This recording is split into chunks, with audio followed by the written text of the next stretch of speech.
El aullido de los bastardos. Volumen 1. Las 5 campanas. Prólogo. La luna se mostraba amplia y cercana aquella noche del 1 de Arnas del año del dragón 1300. El primer día del 14º siglo de la primera era de los mortales estaba a punto de terminar, y era también el primer día que Aisa Drag sentía una liberación en su cuerpo tras 2 días seguidos de alumbramiento. Su pequeño vio la luz llorando a pleno pulmón con tal intensidad que sus doncellas no dejarían de escuchar sus berridos en sus sueños en las semanas venideras. La criatura tenía una mata azabache en el tope de su cabeza, mas era pronto para determinar su color de ojos y, por lo tanto, su nombre. Era poco común que un miembro de la rama ancestral de Rhaenyra presentara un color de cabello diferente al rubio, mas no imposible. Sin embargo, el que hubiera nacido esa misma noche llenaba a Aisa con una sensación de orgullo que era casi incapaz de contener. A lo largo del día, desde que observó a su pequeño, se había sorprendido a sí misma sonriendo emocionada, como si volviera a su época de estudiante e intentaran cortejarla. Mas sabía que no podía sucumbir a esas emociones. No esa noche. Esa noche debía mostrarse recta y calmada, proyectando la imagen propia de su posición como enlace de la Academia Arcana. Sin embargo, era la primera en llegar, y mientras se hallase en silencio se permitía a sí misma dejarse llevar por la emoción, aunque fuera tan solo por unos momentos. En la zona noroeste de la casa, a un par de millas de la entrada de la finca Drag, se hallaba una enorme cabeza de dragón de acero pulido sobre una base laminada de mármol blanco. A diferencia de las similares que se hallaban en las esquinas frontales, los bastardos solo tenían permitido acercarse para limpiarla una vez cada 6 meses, con excepción de Umber Stone, quien contaba con una fuerza física como para mover una de las láminas de piedra y dejar al descubierto el interior de la base. Bajo las fauces de la bestia se encontraban unas escaleras que descendían hasta 2 pisos bajo el suelo, las cuales desembocaban en una sala iluminada por velas incandescentes creadas en la Academia Arcana, con un fulgor anaranjado que arrojaban luz sobre la enorme mesa donde los miembros del clan se reunían con frecuencia para tratar asuntos que no todos los oídos merecían escuchar. Aisa había sido la primera en llegar aquella noche, mientras que Umber esperaba fuera para abrirle el paso a quienes estaban por venir.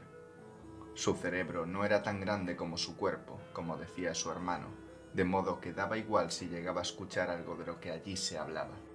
Aisa esperaba impaciente sentada en su silla, jugando nerviosamente con un mechón de su cabello dorado, que daba buena cuenta de los orígenes Ledner heredados por su madre, el mismo color y ondulación que el de su hermano Genji, quien fue el segundo en acudir a la reunión de aquella noche.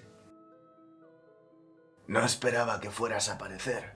El tono sorpresivo de su hermano era evidente en su voz ronca. Necesitas descansar después de estas últimas jornadas. Hay asuntos más importantes que mi propio cuerpo, hermano. El que nos acontece es de suma urgencia. No tienes por qué hablarme como si estuvieras impartiendo clase, recriminó mientras tomaba asiento. Es verdad, pero no puedo evitar sentirme inquieta. Con un suspiro decidió cambiar de tema. ¿Cómo está Hattori? Ya no está. La fiebre ha terminado con él. Las novias de Tanath están encargándose de sus restos mientras hablamos.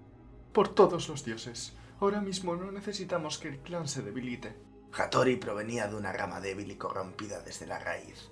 Tal vez su muerte solo nos ha fortalecido. ¿Y opinarías lo mismo de Razel? ¿O de Ryusuke? Razel se lo tenía bien merecido. Aprendió por las malas que no se puede beber tanta sima antes de una sesión de caza. Y Ryusuke... suspiró indignado antes de alzar la voz. ¿Qué clase de dragón permite que unos plebeyos lo destrocen a patadas? Si hubiera estado en su lugar, habría reducido a cenizas ese lupanar de poca monta que visitaba con Hattori. Mira, tal vez una de esas putas le contagió aquella fiebre, quién sabe. ¿No te parece extraño que tantos miembros hayan caído en circunstancias tan adversas en el mismo margen de tiempo? 2 veces es casualidad, pero 3... Su hermano frunció el ceño. ¿Insinúas que nuestro amado padre sigue proyectando su sombra? ¿Ya han pasado 20 años? Él fue un rey, al fin y al cabo, y lo que un rey hace lo puede deshacer. Y eso incluye a su propio linaje. ¿Y qué ganaría con ello? ¿Por qué tanto empeño en volver a liderar al clan burlando incluso a la misma muerte si para eso tiene que acabar con todos? Es como aquel cuento del ganadero que vendió sus reses para poder comprar vasijas donde depositar la leche. No lo sé. Tal vez es una especie de señal de que ha vuelto a respirar el mismo aire que nosotros. Tal vez. Si en un futuro me reencarno, me aseguraré de enviar un emisario. A medida que su conversación avanzaba, el frío nocturno del invierno iba alcanzando incluso la habitación, temperada por el calor que desprendían las velas. Más temprano que tarde, Handrag haría acto de presencia, así como Akame Drag, Oroda III y su padre Orochi Drag aparecerían poco después. ¿Y tu hermano? Preguntó Aisa. Akame, como tenía por costumbre, se demoró en responder mientras hojeaba la habitación y a todos los presentes. Suponía que ya habría llegado. No se encuentra en ninguna parte de la casa. Habrá salido a celebrar la llegada de su primogénito con antelación, dejó caer Genji. Tal vez tenga prisa por darle un escudero. Eso sería muy impropio de él, señaló Han entre dientes. Hablando del tema, Aisa, Ignoró Akame así las insinuaciones de su pariente. ¿te hacía de parto? ¿Qué ha sucedido? ¿Una falsa alarma? En absoluto. Mi hijo ha nacido por fin. Su aliento es fuerte y sus rugidos han retumbado hasta el bastión del alba. Me alegro por ti, Aisa, casi tanto como lamento la pérdida de vuestros hermanos, Akame y Han. Mis más sinceras condolencias. Tus palabras me reconfortan, tío Orochi. Muchas gracias. Sí, gracias, anciano, musitó Han de manera indiferente y con una pizca de insolencia. Pero tal vez deberíamos comenzar con el tema que nos ocupa, sea con la presencia de Remiel y Temari o sin ellos. Por una vez coincido contigo, Han, dijo Genji. Les pondremos al día en cuanto aparezcan, si es que de verdad les interesa este asunto. Pues no perdamos más tiempo. Oroda se levantó. En los anales está escrito que nuestro ancestro, Nushi Drag, primer y único rey de la vela y único patriarca del clan Drag, renacería en el seno de nuestra familia 100 años después de su muerte. Hoy hemos sabido del alumbramiento de 3... Por un segundo miró a Aisa. Mis disculpas, 4 miembros del clan. El primogénito de Hattori, el de Razel, el de Remiel y el segundo hijo de Aisa. Que el clan dé la bienvenida a tantos nuevos miembros el mismo día es un suceso sin precedentes que bajo estas circunstancias, exactamente 100 años tras la muerte de nuestro ancestro, no podemos ignorar. Nuestro padre nos está probando, añadió Orochi. Debemos meditarlo con cautela y decidir cuál de ellos tiene más posibilidades de ser la segunda encarnación de Nushi Drag. Creo que está bastante claro, rompió el silencio Genji. Nushi Drag tenía los ojos y la sangre de color morado, según se dice. Esperamos a que los niños abran los ojos o les clavamos un alfiler y decidimos. ¿Y si ninguno de ellos presenta estas características? Planteó Akame. O peor, ¿y si todos las presentan? Eso me parece demasiado rebuscado, respondió Genji. Ningún otro miembro del clan ha presentado dichos rasgos en toda nuestra historia. Y si Nushi Drag era tan orgulloso como se cuenta, dudo que quisiera volver a pisar esta tierra con otra apariencia. Por una vez tienes razón, dijo Han. Tal vez el asunto sea más sencillo. Nushi Drag fue el primero de ambos mellizos. Tal vez habría que determinar cuál de los infantes ha sido el primero en ver la luz. Eso sería muy conveniente para ti, ¿no, Han? Dijo Aisa. La esposa de Hattori, los dioses guarden su alma, fue la primera en aquejarse de las contracciones. Como su pariente más cercano, te correspondería a ti parte de su instrucción. Puede ser la reencarnación de Nushi Drag, pero no deja de ser un niño influenciable después de todo. ¿Qué insinúas? Que no quiere que el futuro del clan dependa de la rama de un bastardo. Otra vez, dijo Genji. Han se levantó airado de su asiento. Mi abuelo tomó varias decisiones cuestionables, pero es innegable que, durante sus años al frente de la familia, la comarca vivió un esplendor sin igual. ¿Y qué sabrás tú? No eras ni un huevo de dragón cuando tu abuelo falleció. Aún te queda mucho por aprender, muchacho. Apenas has entrado en el alba de la adultez. No creas que por ocupar ese asiento eres más que un crío, contestó Genji, ignorando adrede que tan solo era 6 años mayor que Han. ¿Fue eso lo que mi abuelo te dijo cuando ocupaste el tuyo? Genji contuvo las ganas de levantarse de su asiento, mas le dedicó una carcajada ominosa. Hermanos, Intervino Akame. no ganamos nada discutiendo entre nosotros. En estos momentos es cuando más debemos permanecer unidos. La conciliadora labia de la joven Akame hizo mella en ambos. Genji resistió el impulso de decirle a Han que debía aprender de su pariente, mas todo el ambiente fue perturbado al escuchar el sonido de la puerta siendo abierta. Poco después, Remiel apareció en la sala, acompañado de una figura encorvada que se ocultaba bajo una túnica gris. ¿Has traído a una foránea a nuestro hogar ancestral, Remiel? Preguntó Oroda con tono hostil. Peor aún, has permitido que entre en esta sala, añadió Orochi. Tranquilizaos, jóvenes. No es la primera vez que piso estos jardines o me hallo bajo este techo. Oh, sí que has crecido, joven Orochi, dijo la anciana. Tú... Podéis llamarme Costra. He notado que necesitáis un poco de orientación con cierto asunto. Aquella vieja tenía un rostro demacrado, lleno de pústulas y verrugas que parecían bailar cada vez que esbozaba una sonrisa socarrona. Una densa niebla parecía cubrir la pupila e iris de cada ojo, y le faltaba una oreja. Y su cuerpo era encogido, deteriorado por los dioses saben cuántos años de experimentación alquímica. La mayoría sabían que esa mujer no representaba mayor amenaza que una hormiga y, aún así, se preguntaban cómo era posible que el anciano Orochi se mostrara tan intimidado. «¿Ahora aceptamos ayuda de cualquier vidente de 3 al cuarto?», se quejó Han. Bien, pues si no hay más objeciones, comencemos, dijo Remiel, ignorando a su pariente. Por supuesto, dijo Costra, extendiendo su mano hacia Han. Muchacho, déjame tu pipa. Han le miró atónito. Sí, respondió aceptando la petición de la anciana. ¿Quieres también...? No. Eso ennegrece los pulmones y nubla el juicio. Se volteó para mirar a otro de los presentes. Genji, tu hierba del rey, por favor. El mencionado miró a Remiel confuso. Este parecía imperturbable, como de costumbre. Está bien. Sin cuestionarlo, le lanzó una pequeña bolsa de cuero a Costra, de la cual sacó hasta 3 cogollos. Los olfateó y no ocultó su rostro de asco e indignación mientras los deshacía sobre la pipa. De sus ropajes sacó y prendió una cerilla con la que quemó el contenido de la cazoleta y comenzó a fumar. Tenéis derecho a hacerme no más de 3 preguntas. Para cada una de ellas os relataré una historia. En cada una de las historias yace escondida la respuesta a cada pregunta. ¿Alguna objeción? Los presentes negaron con la cabeza. Muy bien. Considero que, de cara al futuro lejano, deberíamos saber las condiciones que rodean el nacimiento de cada reencarnación y dejarlas en constancia para las generaciones venideras. Los presentes asintieron. Oroda continuó. Bien, ¿qué condiciones impuso Nushi-Drag para renacer? La anciana soltó una bocanada de humo. En la lejana isla de Última Primavera proliferan la nieve en invierno y los días soleados en verano.